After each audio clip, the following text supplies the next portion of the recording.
This is KGW News at noon. Oregon lawmakers vote to send the cap-and-trade bill to the Senate floor. But Senate Republicans are boycotting it and deny a quorum, triggering another walkout like the one we saw last year. Thank you for joining us today. I'm Brenda Braxton. The Senate reconvened just after 11 o'clock, but there were no Republicans present during roll call. The Joint Committee on Ways and Means approved the climate change bill this morning. Senator Betsy Johnson was the only Democrat to vote no. Her vote left the committee split, so Senate President Peter Courtney stepped in to break the tie. Here's what Republican Senator Fred Girod said before that vote. It's something that we've said that if this was to go on to the bill, that we would definitely stick around. This is by far the most important amendment, just giving the people the right to vote. Oregon Senate Republicans released a statement. It says in part, Senator Courtney's actions leave no other option for Senate Republicans but to boycott and deny a quorum because cap and trade is on the way to the Senate floor.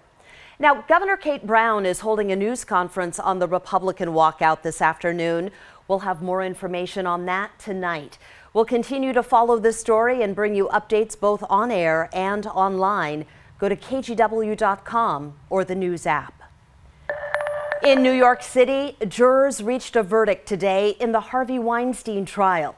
They found the disgraced movie producer guilty of 2 charges, a sexual assault in 2006 and a rape in 2013.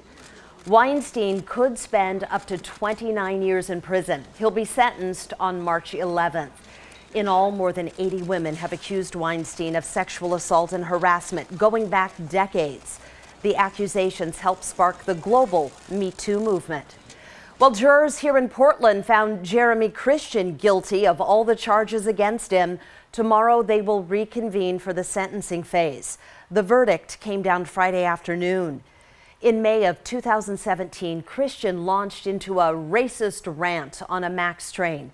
He stabbed 3 people who tried to intervene, and 2 of them died. Because Christian was found guilty of murder, it's likely he will spend the rest of his life in prison. Thousands of people today are remembering the life of Kobe Bryant and his daughter Gianna at Staples Center in Los Angeles. The celebration of life is underway. Beyoncé opened the event with a musical performance. And one of the first speakers was University of Oregon basketball star Sabrina Ionescu. Kobe was her mentor, and Sabrina also built a close bond with Gianna. I still text him even though he's not here. Thank you for everything. The rest is for you. Rest easy, my guy. The last one I sent him said, I miss you. May you rest in peace, my dear friend. The texts go through, but no response. It still feels like he's there on the other end, that the next time I pick up my phone, he would have hit me back. Sometimes I find myself still waiting. Look at that crowd. More than 20,000 people are in attendance for this. NBC's Jay Gray caught up with a few of them before it started. Murals and merchandise line the streets of Los Angeles, a city still mourning. I couldn't believe it. I still can't wrap my head around it. The loss of a hero. His hustle, his heart, his drive, his passion to the game. The passion for Kobe Bryant, his daughter Gigi, and 7 others lost last month. We have lost a family member. Was clear from the moment their chopper went down. Officials saying 250,000 or more gathered outside the arena where the All-Star had played. 20,000 fans are now inside. It's just a beautiful thing to get that many people that would otherwise never be united. The date of this celebration of life is no coincidence. Chosen by his wife Vanessa, it represents Gigi and Kobe's jersey numbers and the number of years Bryant spent as a Laker and with his wife.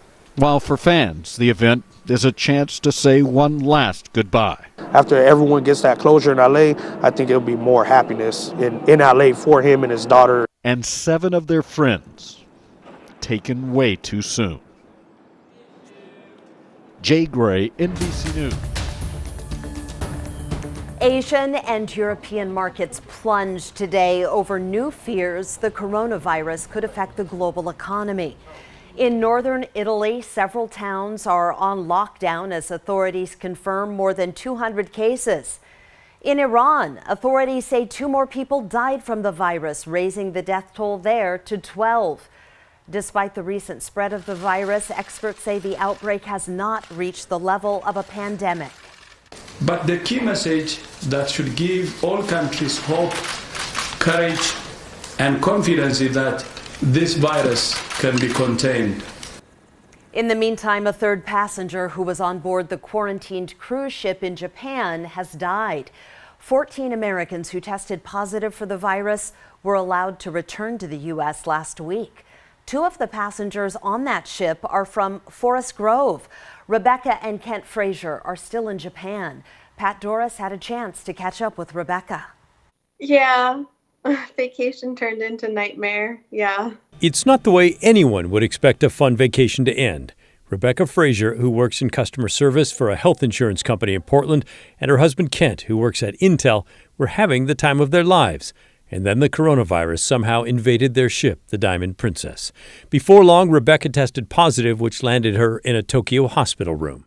I'm all by my lonesome. It definitely is starting to feel a little bit like a jail cell. I have not left my hospital room in 17 days. There's a window in my door. I can peek out down the hall, but that is it. I can't even open my window. So it's getting kind of rough. She said she has no symptoms and feels fine, but she has tested positive. She hopes samples taken Sunday come back negative. She needs 2 negative tests before she'll be released. Her husband is in a Tokyo hotel under a 14-day quarantine. They know others have it worse, but this part of the trip is no fun at all. They hope they'll come home soon. But as soon as we're clear, as soon as we are deemed healthy, we're coming home to be with you all and to my community. We are going to make sure that we're healthy when we come home so that we're not bringing this back to the community. That was Pat Doris reporting. So grab your phone and get ready to vote. Today's poll is focused on the spread of the coronavirus. Washington is monitoring more than 700 people. California is keeping an eye on more than 7,000. So how many Oregonians are being monitored for coronavirus? Well, we just don't know. The Oregon Health Authority is refusing to release those numbers, citing a state law that protects patient privacy. We wanted to know what you think. Should Oregon report how many people it's monitoring for coronavirus? So far, 98% of you say yes. Join the conversation. Go to kgw.com/vote or click on the Vote tab in our KGW News app. Turning now to weather on your Monday afternoon, we want to give you a live look from our Wells Fargo Skycam. Lots of clouds. It is chilly, and Rod, we're seeing a few sprinkles this afternoon. Brenda, stop. You're making it sound like a horrible Monday out there.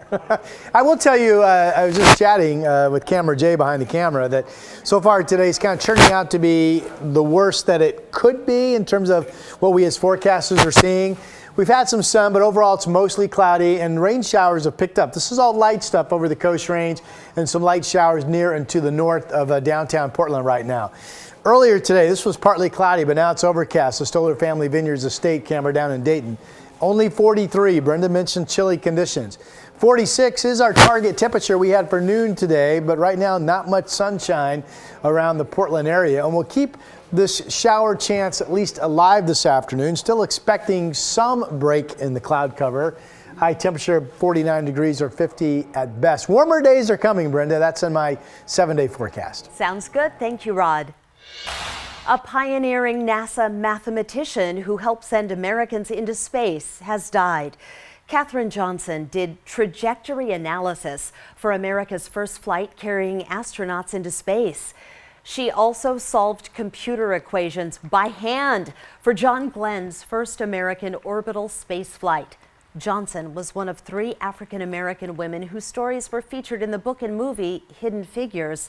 She was 101 years old.